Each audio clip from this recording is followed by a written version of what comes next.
오늘 우리에게 주시는 하나님의 말씀은 데살로니가 후서 3장 6절에서 18절까지의 말씀입니다. 데살로니가 후서 3장 6절부터 마지막 절 18절 말씀까지 함께 합독하도록 하겠습니다. 시작. 형제들아, 우리 주 예수 그리스도의 이름으로 너희를 명하노니 게으르게 행하고 우리에게서 받은 전통대로 행하지 아니하는 모든 형제에게서 떠나라. 어떻게 우리를 본받아야 할지를 너희가 스스로 아나니 우리가 너희 가운데서 무질서하게 행하지 아니하며 누구에게서든지 음식을 값없이 먹지 않고 오직 수고하고 애써 주야로 일함은 너희 아무에게도 폐를 끼치지 아니하려 함이니 우리에게 권리가 없는 것이 아니요 오직 스스로 너희에게 본을 보여 우리를 본받게 하려 함이니라. 우리가 너희와 함께 있을 때에도 너희에게 명하기를 누구든지 일하기 싫어하거든 먹지도 말게 하라 했더니 우리가 들은즉 너희 가운데 게으르게 행하여 도무지 일하지 아니하고 일을 만들기만 하는 자들이 있다 하니 이런 자들에게 우리가 명하고 주 예수 그리스도 안에서 권하기를 조용히 일하여 자기 양식을 먹으라 하노라.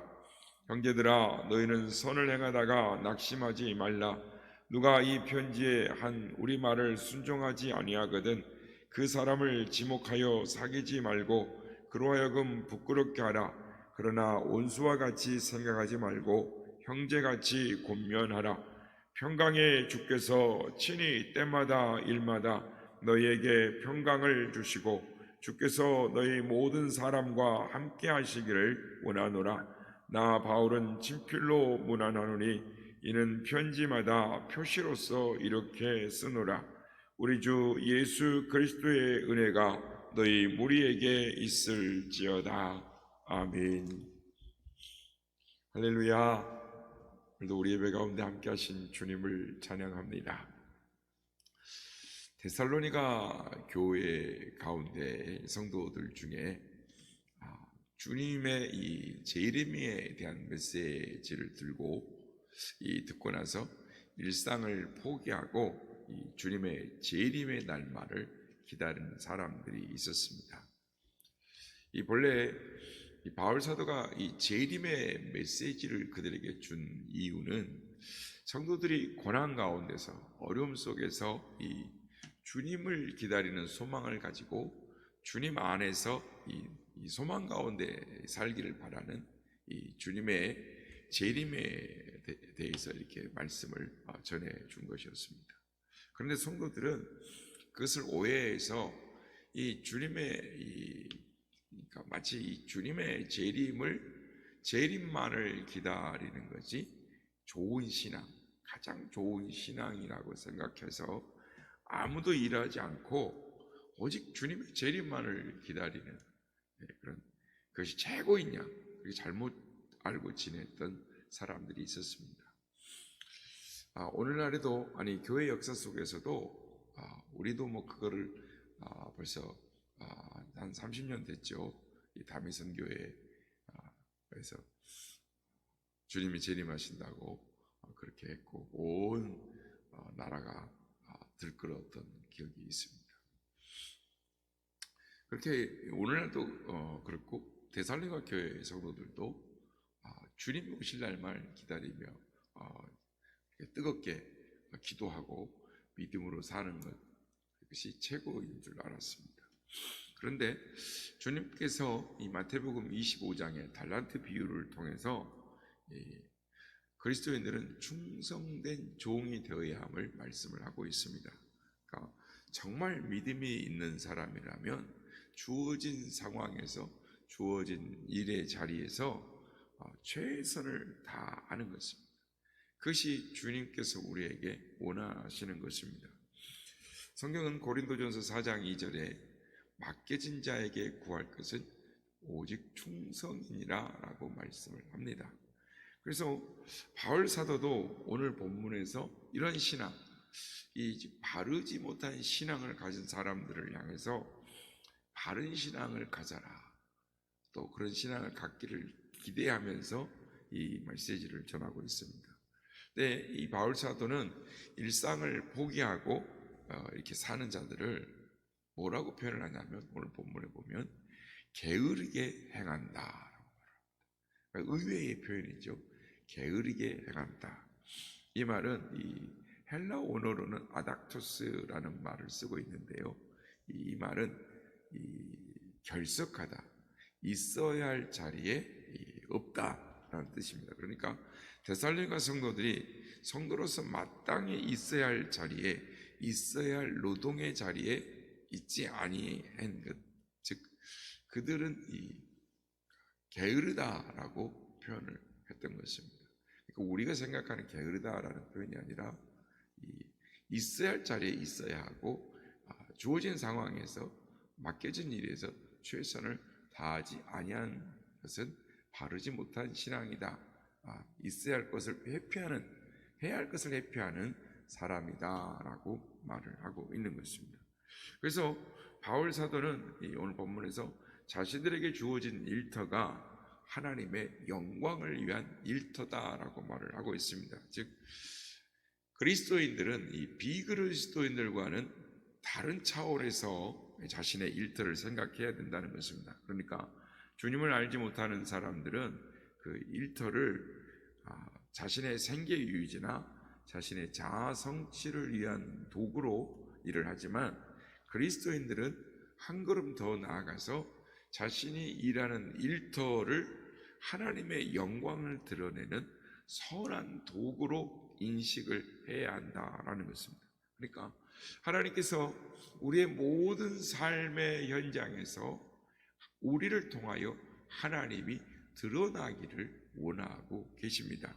그래서 그리스도인들은 그 사람이 학생이든 직장이든 그가 삶의 작은 자리에 있든 어떤 상황 여건이 있든 간에 자신의 삶의 현장에 대한 태도가 달라져야 한다라는 것입니다. 그래서 그리스도인들은 어떤 일을 하든지 또 어떤 직업을 가지든지 자신의 위치가 어떤든지 간에 오직 예수님의 이 영광을 드러내도록 힘쓰는 자가 되어야 한다라는 것입니다. 그래서 바울 사도는 빌립보서 1장 20절에 보면 이렇게 말합니다. 나의 간절한 기대와 소망을 따라 아무 일에든지 부끄럽지 아니하고 지금도 전과 같이 온전히 담대하여 살든지 죽든지 내 몸에서 그리스도가 존귀하게 되려 하느니라고 말을 합니다. 그러니까 이 사도 바울의 삶 고백을 통해서 우리 그리스도인들이 어떻게 살아야 하는가, 우리의 삶의 방향을 수정을 해야 한다라는 것입니다. 그러니까 나만을 위한 삶이 아니라, 가족만을 위한 삶이 아니라 주님을 위한 삶이라는 것을 우리는 인정해야 한다. 이렇게 될 때 우리의 삶을 통해서 주님의 영광을 드러내게 될 것이라는 것입니다. 그래서 성도들은 어떤 자리에 있든지 최선의 삶을 다해야 된다는 거죠. 그래서 우리가 있는 일터가 우리가 지금 주어진 상황과 환경이 어떤 것이냐라는 것입니다. 혹시 다른 사람들보다 매우 힘들고 어렵고 지치는 삶을 살고 있지는 않는가? 그런데 우리는 이것을 기억해야 됩니다. 아니, 알아야 하는 것입니다. 주님께서 우리가 그 자리에서 최선을 다하고 그곳에서 주님께서 영광을 받으시기를 원하신다라는 것입니다. 무슨 말이냐면, 우리를 그 자리에 있게 하신 분, 우리를 그 상황에 있게 하신 분, 우리를 그곳에 내 가정에 태어나게 하신 분, 내가 그런 환경 속에서 내가 원하지 않았지만 그렇게 살게 하시는 분, 우리는 이 주어진 것이 주님이 우리에게 주어진 것이라는 것입니다. 물론 나에게 불공평하게 보일 수 있습니다. 힘들고 어려울 수 있습니다. 포기하고 도망가 버리고 싶을 수 있습니다. 그러나 우리는 우연히 그 일이 우리에게 맡겨지지 않았고 우리가 그 자리에 있지 않다라는 것입니다. 모든 것을 아시는 주님께서 우리를 그 자리에 세우셨다라는 것입니다. 그러므로 주님께서 내게 그 자리를, 그 일을 맡기셨음을 깨달을 때 내 삶이 비록 고통스럽고 힘들고 힘이 버겁고 벗어버리고 싶고 회피하고 싶을 수 있지만, 그러나 주님이 우리를 통하여, 그 일을 통하여 주의 영광이 드러나기를 원하신다라는 것입니다. 주님의 뜻이 성취되기를 원하신다는 것입니다. 주님께서 십자가를 지심으로 인간을 구속하시고 하나님의 뜻을 이루고 성취하며 주님의 삶을 통하여 하나님의 영광이 드러나게 사셨던 것처럼 주님께서 우리 또한 우리에게 맡겨진 상황과 일들을 통하여 주님의 뜻과 주님의 영광이 드러나기를 원하신다라는 것입니다. 한 번쯤 들어보셨을 것입니다. 어떤 미국인 선교사가 일본에 가서 선교 활동을 했습니다. 그리고 40년간 선교를 했는데 그가 세례를 준 사람은 딱 한 명이었습니다. 그것도 자신의 집에서 일하는 가정부 한 명이었습니다. 그러니 사람들이 저 선교사는 선교 사역에 실패했다라고 생각을 했습니다. 비웃었습니다. 그런데 그 선교사가 고국으로 돌아갈 때쯤에는 그 가정부의 아들이 신학교의 학장이 되어서 일본의 이 신학도들을, 일본의 목회자들을 길러내는 사람이 되어 있었다는 것입니다. 그 선교사님을 모두가 실패자라고 비웃고 조롱했지만 사람들은 그제서야 그분이 성공한 사람이다라고 말을 했다라는 것입니다. 또 다른 선교사 이야기입니다. 중국의 처음 개신교의 목사로서 이 선교한 모리슨 선교사님이 있습니다.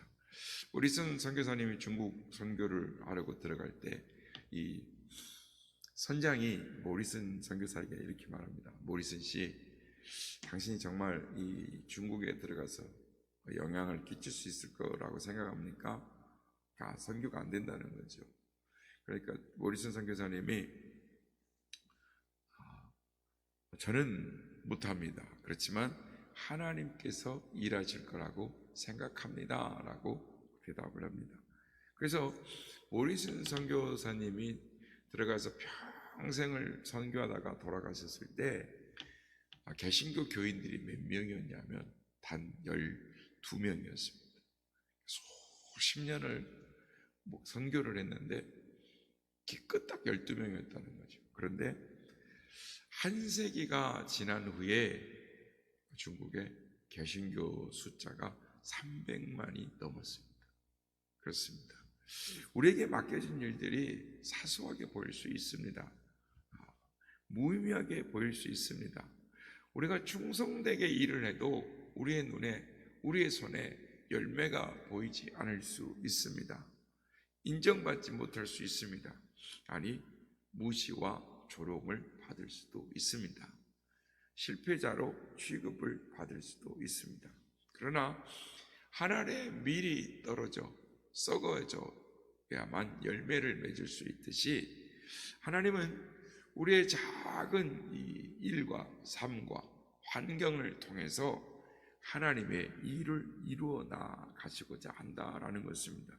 성도 여러분, 믿음의 한 사람의 헌신되고 충성된 일들을 통해서, 그런 하나님의 사람들을 통해서 하나님의 뜻이 이루어지고 하나님의 뜻이 성취되어지는 것입니다.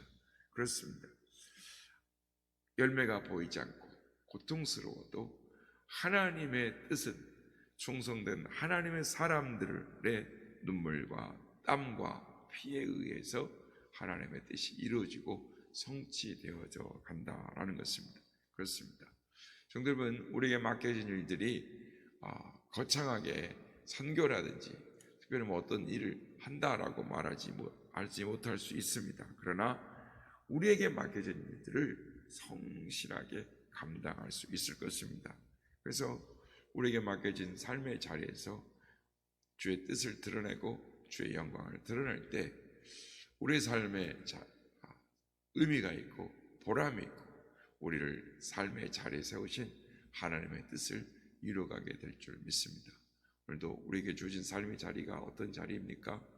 오늘도 변함없고 또 건조하고 별 무의미하게 보일 수 있습니다. 그러나 오늘도 나의 삶을 통하여 주님의 뜻을 이루시기로 원하시고 주님의 영광 받으시기로 원하시는 그 주님을 바라보므로 오늘도 믿음으로 믿음의 선한 싸움을 경주에서 승리하는 우리 모두가 되시기를 예수님의 이름으로 축복합니다.